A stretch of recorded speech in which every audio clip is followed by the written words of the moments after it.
자, 이번 두 번째 그러면 교리에 대한 이해를 들어가도록 하겠습니다. 교리 이해에서 가장 중요한 거는 이 교리와 성경과의 관계예요. 아까도 제가 잠깐 얘기했지만 우리가 성경을 알면 됐지 왜 교리가 왜 필요하냐 하시는 분들이 많이 있을 수 있죠. 여러분 그거에 대해서는 어떻게 설명을 해줄 수 있을까요? 그래서 어떤 사람들은 우리가 성경을 믿으면 되는데 교리는 어쨌든 인간이 학문적인 과정을 통해서 얻어낸 것이기 때문에 인간적인 것이다라고 이렇게 취급을 많이 해요. 주로는 이제 그런 아주 영적인 분들이 그렇게 말씀 많이 하시죠. 그래서 이 교리와 성경과의 관계를 여러분 잘 정리하는 것은 너무 중요해요. 요 밑에 있는 말이 중요한데 한번 읽어볼까요? 시작.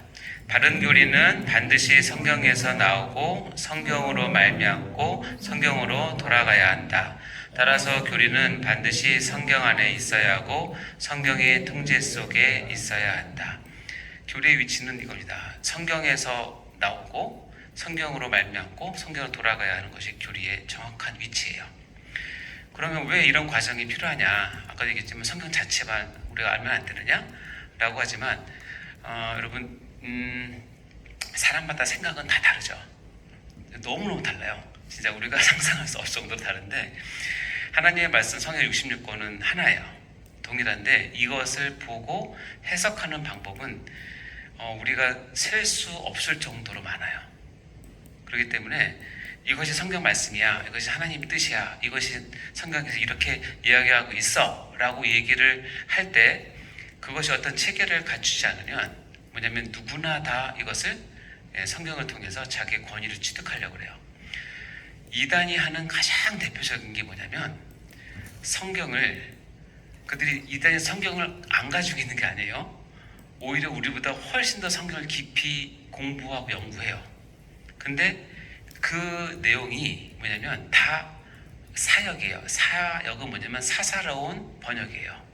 그러니까 이 구절은, 이 단어는 우리 교주에게 해당되는 거. 예를 들어서 제가 이제 이번 주 수요 설교가 7교회에 대한 설교를 하는데 거기에 보면 7교회마다 하나님께서 동일하게 마지막으로 하는 말씀이 있는데 이기는 자는 이라고 나와요. 7교회에게 너희 교회는 반드시 이기는 교회가 되라 하고서 이기는 자는 이라는 단어를 써요. 근데 이거를 사이비들은 이기는 자는 이라는 것을 누구에게 얘기하냐면 자기 교주에게 붙여요. 대표적인 게 이만이에요. 그래서 신천 지금 이기는 자는 이만이라고 생각을 해요. 우리가 보면 말도 안 되죠. 근데 그 사람들은 그것을 교리화해서 믿어버려요.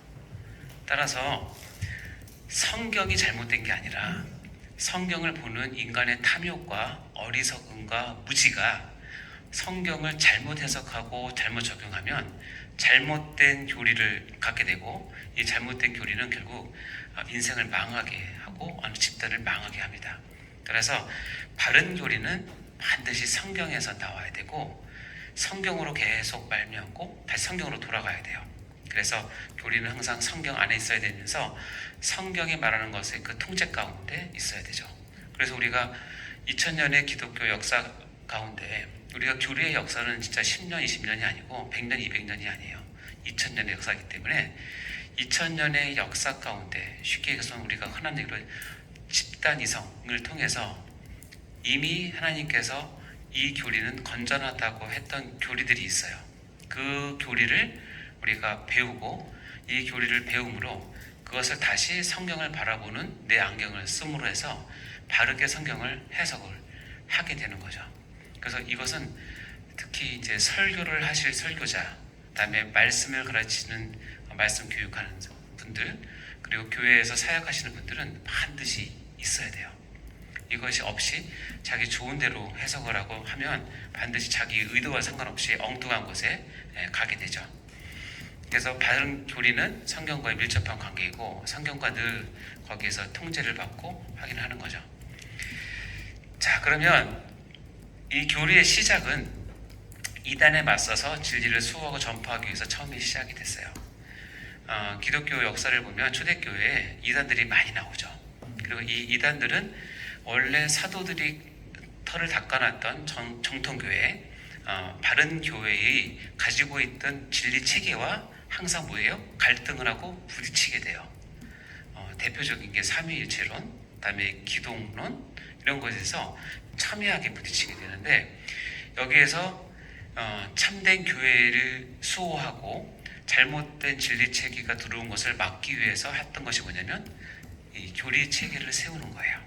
그래서 이것은 우리의 진리를 지키는데 가장 중요한 기준이 되는 거죠. 이게 왜 필요하냐? 우리 디모데서 4장 3절을 볼까요? 읽어보겠습니다. 시작. 때가 이르르니 사람이 바른 교훈을 받지 아니하며 귀가 가려워서 자기의 사역을 따를 스승을 많이 두고, 때가 이르니란 말은 뭐냐면 말세로 갈수록이라는 뜻이에요. 말세로 갈수록 사람들이 바른 교훈, 이거를 이제 영어로는 사운드 독트린, 그러니까 건전한 교리를 받지 않아요. 이유는 아까 우리가 처음에 나온 것처럼 교리는 재미없다, 딱딱하다, 너무 율법적이다, 너무 꼰대 같다. 그래서 사운드 독트린, 즉 건전한 교리 받는 것을 즐겨하지 않는 것이 말세가의 특징이에요. 그러면 어떻게 되냐면 그 사람들은 귀가 가려워요. 뭔가 자기한테 획기적인 얘기를 듣고 싶어요. 자기의 어떤 영혼을 막 이렇게 꿈틀꿈틀하게 되는 뭔가 이적적인 거, 아주 드라마틱한 거, 신비한 거를 찾기 원하죠.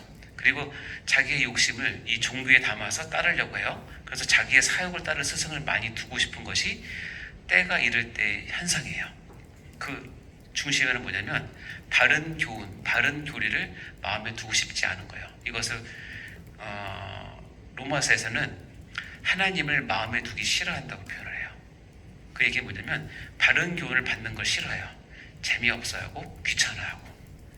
이것 때문에 이런 상황에서 누가 나오는지 아세요? 베드로후서 2장 1절 읽어볼까요? 시작.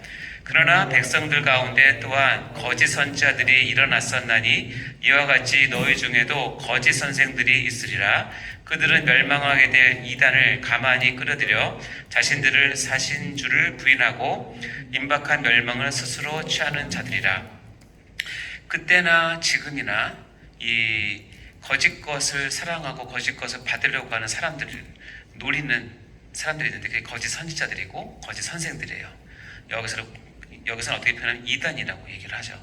그래서 이단은 항상 정통교회 가운데 늘 있어요. 주변에 항상 있어요.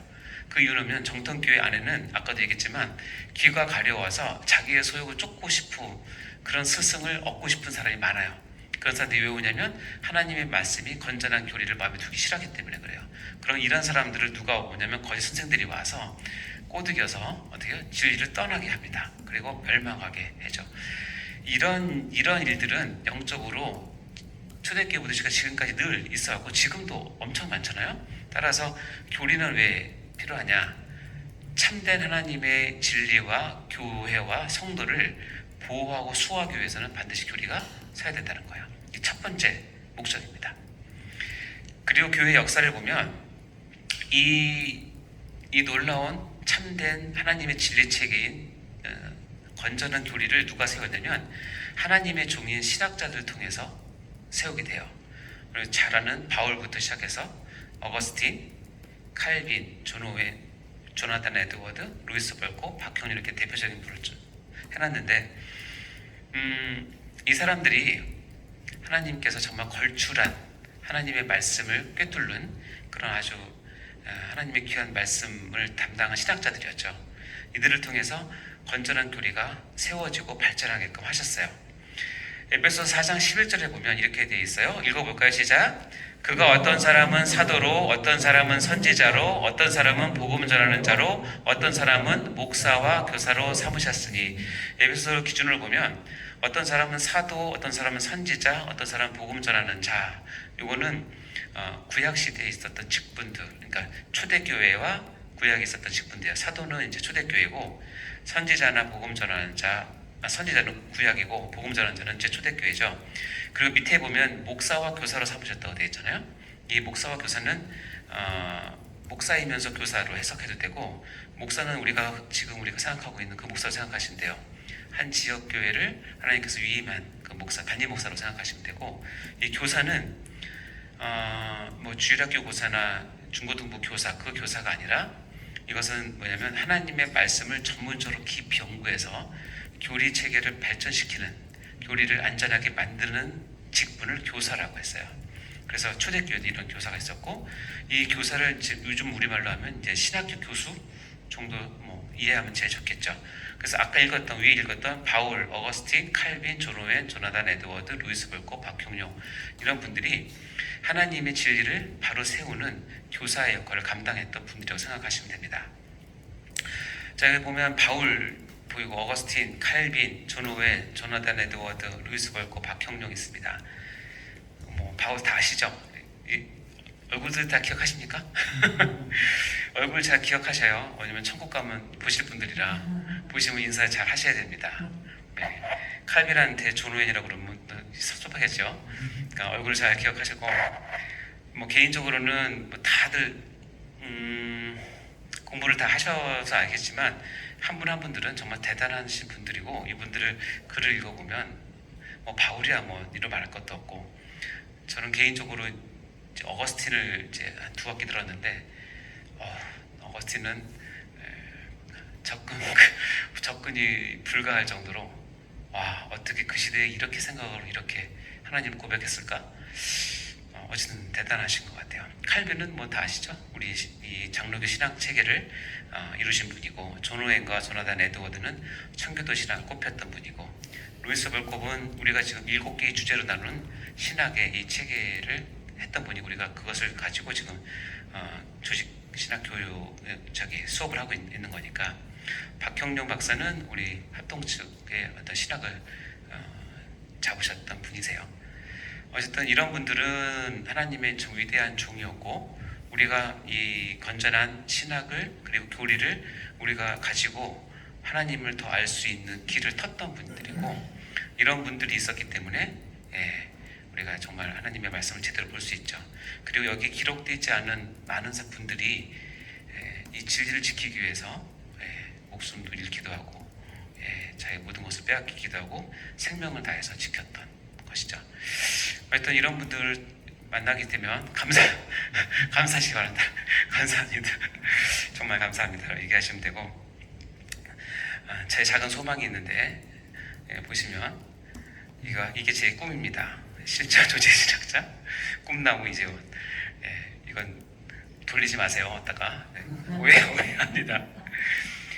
실전 조직 신학 또는 조직 실천 신학 뭐 다 마찬가지인데, 제가 이런 조직 신학을 여러분의 삶과 신앙에 잘 이렇게 접목할 수 있는 중간자 역할을 잘 했으면 좋겠다 하는 게 제 꿈이기도 하고, 박사 논문도 그런 쪽으로 쓰려고 준비를 하고 있습니다. 많이 기대해 주시기 바라고요. 자, 그러면 이 교리를 어떻게 배워야 되느냐? 이 교리는 반드시 배워야 됩니다. 다시 얘기하면 학습이 필요해요. 우리가 신앙생활하면서 큰 우회 중에 하나는 뭐냐면, 하나님의 말씀, 하나님의 진리는 선천적 지식이라고 생각하는 경우가 많아요. 그렇지 않아요. 그래서 성경은 후천적 지식이에요. 다시 얘기하면 후천적 지식이기 때문에 배운 만큼, 준비된 만큼 알게 돼 있어요. 여러분, 세상 학문도 선천적으로 알 수 있는 것은 아주 한정되어 있어요. 그렇죠? 아주 기본적인 거.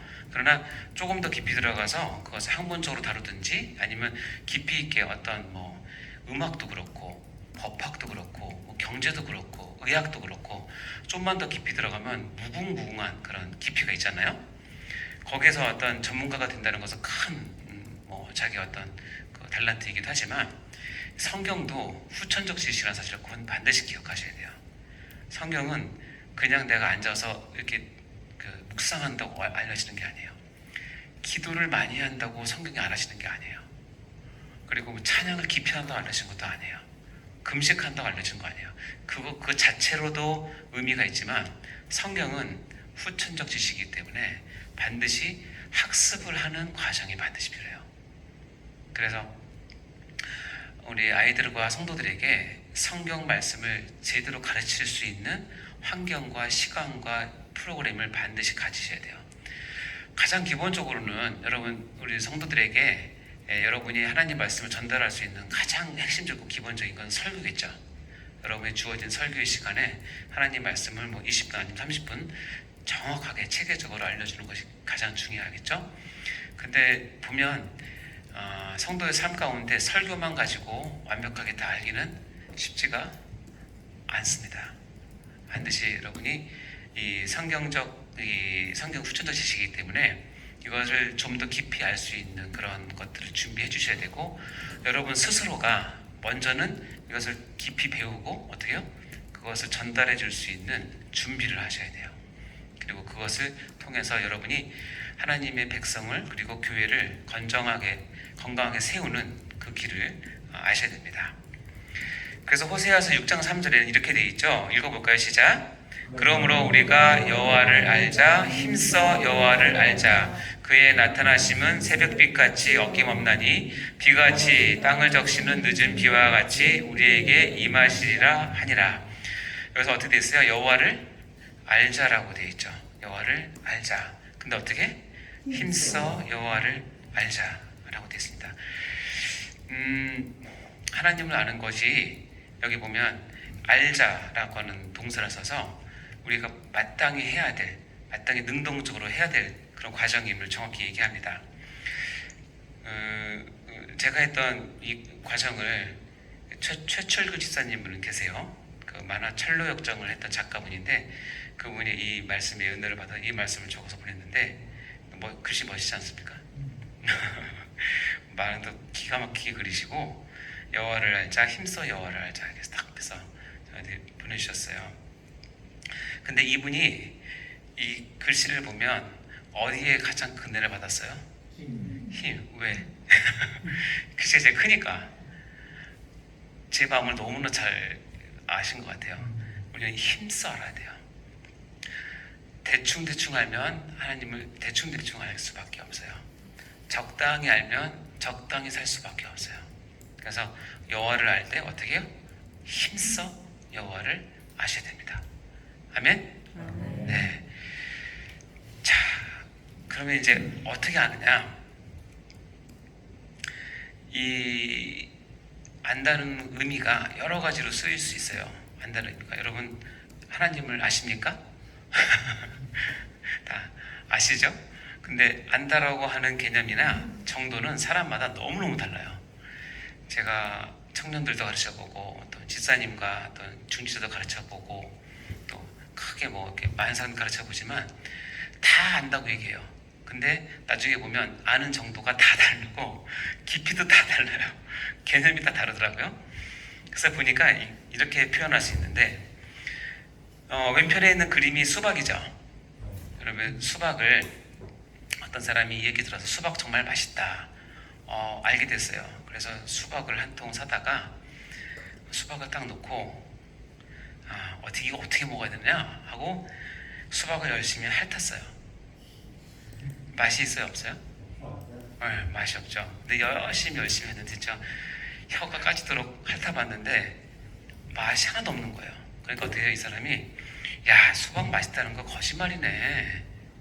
그리고 놓고 갔어요. 이 사람이 수박의 맛을 안 거예요? 모른 거예요? 모른 거죠. 지금 잘못된 방향으로 간 거잖아요. 그래서 다음 사람이 와서, 아유, 그렇게 하면 안 되지. 수박은 깨물어 먹어야지 하고 이 통째 깨물었어요. 여러분 수박 껍질 깨물어 먹어보셨어요? 맛이 나요, 안 나요? 안 나죠.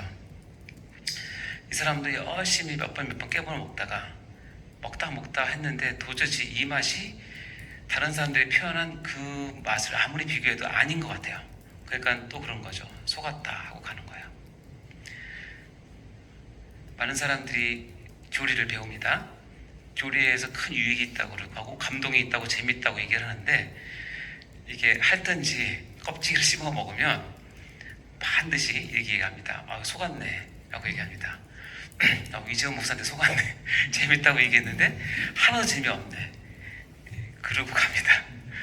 그것은 뭐냐면 아는 것이 성경에서 말하는 아는 것이 아니기 때문에 그래요.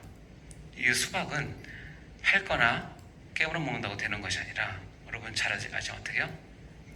탁 잘라서 딱 펴보면 바깥은 녹색인데 안에는 뭐예요? 빨간색이죠. 빨간색을 먹는 게 수박을 아는 거예요. 그렇죠? 이 과정을 배우지 않고 알지 않으면, 그래서 잘라가지고 이 가운데 부분을 먹지 않으면 수박을 안다고 할 수가 없어요. 교리도 마찬가지예요. 교리도 이 중심에 들어가서 교리에 하나님 담긴 마음과 사랑과 뜻을 깨닫지 못하면 반드시 실망하게 됩니다. 너무 복잡하고 너무 말장난 같고 여기선 이랬다 얘기하고 저기서 이랬다 그렇게 느껴질 때가 많거든요. 그러나 그것은 아직 정확히 안 게 아니기 때문에 그래요. 어떻게 알아야 되느냐? 이렇게 하셔야 됩니다. 이 꼬마 보면 어떻게요? 딱 잘라서 가운데 부분 먹잖아요. 수박은 가운데로 갈수록 맛있죠. 이렇게 계속 먹을 때 이 아이가 나이는 어리고 아직은 배움이 미천하지만 수박의 맛을 제대로 아는 거예요. 그렇죠? 교리가 그렇습니다. 교리는 많이 배웠다고 아는 게 절대 아니에요. 하나님의 진리는 겸손한 마음으로, 어린아이 같은 마음으로 정말 이 가운데 이 맛있는 부분을 딱 먹었을 때 진정한 교리의 맛을 알게 되고 하나님 말씀을 알게 되죠. 자, 이렇게 하는 것이 이제 아는 건데, 어떤 사람들은 이 빨간 부분을 다 버립니다. 다 버리고 껍데기 갖고 이렇게 해놓고 자기가 수박을 안다고 얘기를 해요. 이게 무슨 말인지 아시겠어요? 수박 안에는 다 빼고 제 구멍 들어서 바지를 입은 거예요. 그러면서 자기는 수박을 안다고 얘기해요. 그러니까 이건 수박의 원래 목적이 아니죠. 한두 번 장난삼아 할 수 있지만 저건 수박을 재배하는 목적이 아닌 거랑 똑같이 이단이나 사이비는 뭐냐면 하나님의 진리의 말씀의 중심을 다 빼고 아주 편협적이고 지엽적인 걸 가지고 자기가 편리한 대로 유용한 대로 사용하는 것이죠. 저렇게 쓰는 것이 어떻게 보면 이단이 잘못된 교리를 잘못 사용하는 것이죠. 어쨌든 이런 것이 교리를 안다라고 했을 때 우리가 배울 수 있는 교훈입니다. 어쨌든 여러분들은 이런 과정을 통해서 교리의 핵심 부분, 진리, 그리고 하나님의 마음을, 사랑을 여러분이 아셔야 되는 거죠.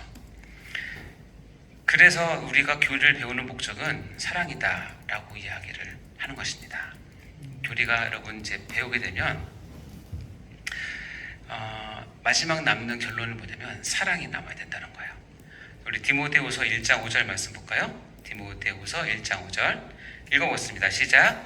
이 교훈의 목적은 청결한 마음과 선한 양심과 거짓이 없는 믿음에서 나오는 사랑이거늘. 아까도 교훈은 독진이라고 얘기했죠. 그러니까 이 교리를 읽으셔도 돼요. 이 교리의 목적은 교리를 통해서 청결한 마음이 생성이 되고 선한 양심이 나오게 되고 거짓 없는 믿음이 생성이 돼요. 그래서 이 청결한 마음, 선한 양심, 거짓 없는 믿음이 나와서 어디를 향하게 되냐면 사랑으로 가게 돼요. 따라서 우리가 교리를 배우는 목적은 사랑이에요. 다시 얘기하면 우리가 교리를 배웠음에도 불구하고 사랑이 없다면 우리가 교리를 지금 잘못 배우고 있다고 생각하면 맞습니다. 교리는 양날의 검과 같아서 여기서 배우고 깨달으면 우리가 이제 판단하는 능력이 생겨요. 말씀으로 모든 상황이나 어떤 사람이나 사건을 판단하게 될 때 그것을 판단하는 중요한 도구가 되지만 그것을 잘못해서 사랑이 없이 판단하게 되면 교회에 분란을 일으키게 되고 오히려 분열을 일으키게 되는 결정적인 이유가 돼요. 따라서 우리가 교회를 배우는데 사랑으로 규율되지 않으면 그것은 굉장히 잘못 쓰게 될 가능성이 많아요. 그러니까 항상 생각하세요. 내가 교리를 배우면 어디로 가야 된다? 사랑으로. 나에게 사랑이 있는지, 사랑이 나를 주관하는지, 이 교리를 통해서 내 사랑이 더 북돋아지는지를 늘 아셔야 되고 판단을 하거나 정죄를 하는 곳으로 교리를 쓰게 되면 잘못 사용하는 것이 됩니다. 그래서 이 교리의 목적은 청결한 마음과 선한 양심과 거짓 없는 믿음을 통해서 내 안에 하나님에 대한 사랑, 이웃에 대한 사랑, 특별히 교회에 대한 사랑을 내가 늘 갖고 있는지를 점검하셔야 됩니다. 이것이 식어지면 교리를 배우는 진정한 목적이 아니기 때문에 그렇습니다. 꼭 기억하셔야 됩니다. 자, 이제는 종교에 대해서 우리가 한번 보도록 하겠습니다. 이제 종교를 하는 이유는 앞으로 교리를 배우는데 우리 근본적인 종교에 대한 이해가 필요하기 때문에 그런데요. 종교는 두 가지를 가지고 설명할 수 있어요. 종교는 모든 인간에게 있는 보편적인 현상이에요. 즉 뭐냐면 모든 인간은 종교성이 있어요. 종교심이 있어요. 다시 얘기해서 아무리 인간을 닮은 원숭이나 침팬지가 유전자적으로 따지면 거의 98% 비슷하지만 그들 사회에서 보면 뭐가 있냐면 리더도 있고 분업도 하고 또 자녀 사랑도 모성애도 있고 그리고 무리를 지키는 그 군사 같은 사람들도 있고 다 있거든요. 그래서 인간의 사회와 너무너무 비슷해요. 근데 어떤 동물의 집단, 어떤 곳에 가더라도 없는 게 있는데 뭐냐면 종교는 없어요. 종교는 따라서 그 동물이 갖고 있는 그런 많은 것들이 인간과 비슷해도 없는 것은 바로 뭐냐면 종교예요. 인간만 갖고 있어요. 인간만. 근데 우리 인간은 어떻게 되냐면 종교심이 내재적으로 다 깔려 있어요. 보편적으로 다 깔려 있어요. 근데 이 종교심이 잘못 발현되는 경우가 이제는 문제가 되는 것이 뭐냐면 종교 현상으로 나타나게 되는 거죠. 자, 보시면 사도행전 17장 22절 23절을 볼까요? 시작. 바울이 아레오 바고의 가운데 서서 말하되 아덴 사람들아 너희를 보니 범사에 종교심이 많도다.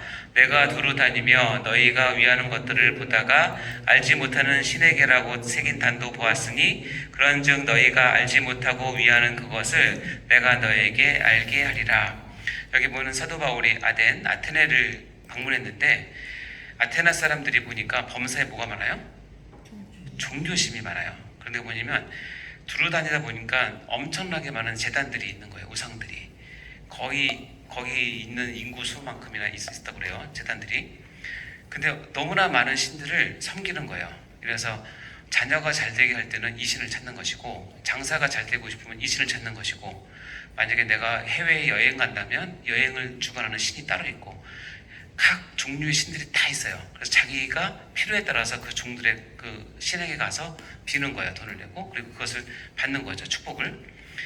근데 재밌는 건 뭐냐면 사도 바울이 쭉 보니까 두루 다니다 보니까 알지 못하는 신에게라고 적혀 있는 제단도 있는 거예요. 알지 못하는 신.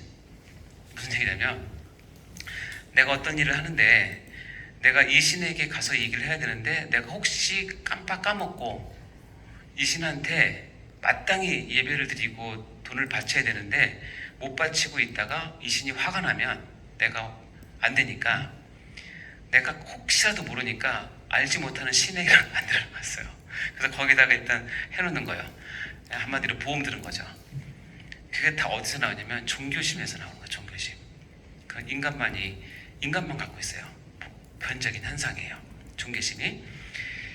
이 종교심은 우리가 어디서 볼 수 있냐면 여러분 길 가다가 나무가 이런 게 벌어져 있으면 여러분 그냥 발로 툭툭 찰 수도 있고 버릴 수도 있고 갖다가 땔감으로 쓸 수도 있고 쪼갤 수도 있잖아요. 근데 어떤 사람이 이 나무를 새겨다가 저 십자가 모양으로 딱 만들어서 오면 이제 그 십자가는 함부로 못해요. 특히 이 십자가가 만약에 강당 가운데 딱 서 있으면 그리고 그 앞에서 예배를 드리고 있는 상황이 되면 아무리 술 취한 사람이라도 거기 함부로 못 들어와요. 왜냐면 종교심이 있기 때문에 그래요. 두려운 마음이. 그것을 종교 현상이라고 얘기를 해요. 종교 현상. 그러니까 이것은 누구나 인간이면 다 갖고 있는 거예요. 다 전부 다 갖고 있어요. 근데 뭐냐면 이게 다양하게 나타나는 거예요. 종교 현상은 각 나라의 문화와 환경과 인식에 따라서 다 달라요. 그래서 이게 정확하게 종교만 따로 연구하는 사람들도 이게 너무 복잡하니까 결정을 내릴 수가 없는 거죠. 예를 들자면 우리나라 사람들은 부모님이 돌아가시면 요즘 화장을 많이 하지만 예전에는 매장을 했잖아요. 양지 바른 곳에 매장을. 땅에 묻는 것이 부모에 대한 효라고 생각을 해요. 그러니까 문화죠. 근데 남미 같은 경우에는 그렇게 하면 아주 불효자식 취급받아요. 어떻게 하냐면 남미나 안데스 쪽은 부모가 돌아가시면 높은 산 평평한 곳에다가 부모의 시체를 딱 놔요. 그러면 그 독수리들이 와서 그 부모의 시체를 뜯어먹게 돼요. 그땐 종교심이에요. 뜯어먹고 이 독수리가 하늘 높이 싹 올라갈 때 부모의 혼이 그 독수리를 따라서 하늘로 올라가서 승천한다고 믿어요. 그래서 땅에 묻으면 절대 안 되는 거예요. 자, 문화마다 다 다르지만 종교심은 다 있어요. 근데 나타나는 현상은 다 달라요. 그러니까 이 종교가 사람에게만 발견되는 독특한 현상이면서 동시에 사람만 갖고 있기 때문에 다 달라요. 근데 이렇게 독특한 현상을 하는 이유는 뭐냐면 우리가 하나님의 형상을 갖고 있기 때문에 모든 사람이 종교심을 갖는 거예요. 창세기 1장 27절 말씀 볼까요? 시작. 하나님이 자기 형상 곧 하나님의 형상대로 사람을 창조하시되 남자와 여자를 창조하시고 하나님의 형상대로 창조하셨어요. 그래서 인간이면 육체만 있는 것이 아니라 반드시 그 안에 하나님께서 주신 영혼이 있어요. 그래서 영혼이 있기 때문에 영혼은 본능적으로 무엇을 하냐면 영혼이 하나님으로부터 왔다는 사실은 영혼은 깨달아요. 그건 본능이에요. 하나님을 알던 하나님을 알지 못하던 그런 상태에서 로마서 1장 18절 말씀을 보시면 이렇게 되어 있습니다. 읽어볼까요? 시작. 하나님의 진노가 불의로 진리를 막는 사람들의 모든 경건하지 않음과 불의에 대하여 하늘로부터 나타나니 이는 하나님을 알만한 것이 그들 속에 보임이라 하나님께서 이를 그들에게 보이셨느니라. 창세로부터 그의 보이지 아니하는 것들 곧 그의 영원하신 능력과 신성이 그가 만드신 만물에 분명히 보여 알려졌나니 그러므로 그들이 핑계하지 못할지니라. 여기 보면 하나님이 만드신 그 능력과 신성이 만물에 분명히 보여져 있어요. 하나님께서. 그래서 그것을 통해서 하나님을 알게끔 창조하셨어요. 근데 문제는 뭐냐면 그 다음 절에요. 하나님을 알 때 영화롭게도 하지 아니하며 감사하지도 아니하고 오히려 그 생각이 허망하여지며 미련한 마음이 어두워졌나니 스스로 지혜 있다나 어리석게 되어 썩어지지 아니하는 하나님의 영광을 썩어질 사람과 새와 짐승과 기어다니는 동물의 모양이 뭘로 바꿨다고요? 우상으로 바꾼 거예요. 다시 얘기하면 하나님의 형상이 있어서 저기에는 하나님으로부터 받는 어떤 그 영감이 있거든요. 그것을 내 영혼이 지금 직감적으로 알지만 내 영혼이 지금 죽어 있기 때문에 눈이 가려져 있기 때문에 여기 보면 어리석게 되었기 때문에 그 영광을 나타내는 사람과 새와 피조물들을 하나님으로 뭐예요? 착각하고 오인하는 거예요. 그래서 거기에서 뭐냐면 내 종교심을 갖고 그것을 바라보면서 그것을 뭐 하는 거예요? 섬기는 거예요. 그것이 바로 우상이에요. 그것이 뭐냐면 종교예요. 바닷가에 사는 사람들은 바다가 한번 화나면 엄청 무서운 걸 알잖아요. 그러니까 뭘 생각하냐면 바닷속에 뭐가 있다? 인어도 있지만 용왕이 있다고 생각하고 용왕에다 바치는 거예요. 산에 갔는데 엄청난 큰 나무가 있어요. 그 나무를 바라보면서 신기한 기분을 느끼잖아요. 근데 그 나무에게 내 어떤 소원을 빌었는데 우연찮게 이루어졌어요. 그럼 그 나무에 대해서 마음이 가는 거예요. 그래서 나무를 뭘로 섬기냐면 나의 소원을 들어주는 신으로 섬기는 거예요. 그렇게 탄생된 것이 뭐냐면 종교예요. 종교. 그래서 이겁니다. 인간은 누구나 창조주를 향한 마음을 본능적으로 가지고 있어요. 왜냐하면 영혼이 있기 때문에. 근데 타락하여서 왜곡된 신관을 가지고 종교심을 발휘해서 붙잡는 것이 종교예요. 그러니까 기독교는 엄밀한 말로 하면 종교라고 부르면 안 돼요. 기독교만이 참 종교예요. 그렇죠? 그리고 만약에 이것이 형평성이 안 맞아서 기독교를 종교라고 한다면 다른 종교들은 종교라고 부르면 원래 안 되겠죠. 하나님의 은혜로 하나님의 형상을 회복된 자가 가지고 있는 것이 참 종교예요. 그래서 우리가 종교를 이해하는 것, 그리고 우리의 성도들을 이해할 때 누구나 다 종교심이 있다는 거예요. 그리고 이 종교심이 바른 방향으로 갈 수 있도록 인도하는 것이 우리가 해야 될 일이에요. 네가 믿고 있는, 네가 의지하고 있는 그런 것들은 우상이라는 것을 정확히 알려줘야 돼요. 그러나 사람들이 쉽게 놓지 못하죠. 왜냐하면 자기가 보고 자기가 느꼈기 때문에. 그러나 우리가 하나님 하나님 형상을 회복해서 우리 영이 살아나게 되면 진짜 참 창조주를 찾아가게 돼 있어요. 그래서 나온 것이 기독교이고 참 종교인 거예요. 밑에 봐요. 참 종교의 출발은 하나님의 절대 어미와 무한한 권세를 의식하고 자신이 정말로 하찮은 존재이며 철저히 무능하다는 것을 자각하는 데부터 출발을 하게 됩니다. 그래서 내가 지금 정신 차리고 보면 참 종교에 있다는 것이 너무나 감사한 일인데, 왜냐하면 하나님께서 우리에게 은혜를 주셔서 내가 하나님을 찾기 시작할 때 참 진리를 갖고 있는 기독교에서 여러분이 신앙을 시작하신 것은 정말 감사해야 됩니다. 혹시 이 가운데 다른 종교에 있다고 오신 분들 계십니까? 그 종교를 바꾸는 게 쉽지가 않아요. 자기의 존재 자체를 부인해야 되는 거기 때문에. 근데 너무나 감사한 건 우리에게 하나님이 은혜로 믿음을 주셨고 그것을 바라볼 수 있는 진리의 믿음을 주셨기 때문에 우리가 참 종교를 가지고 지금 이 자리에서 하나님을 알고 하나님 말씀을 배울 수 있다는 것은 너무나 감사한 일이라는 것을 꼭 기억하시기 바랍니다. 자, 마치고 세 번째 시간 가겠습니다.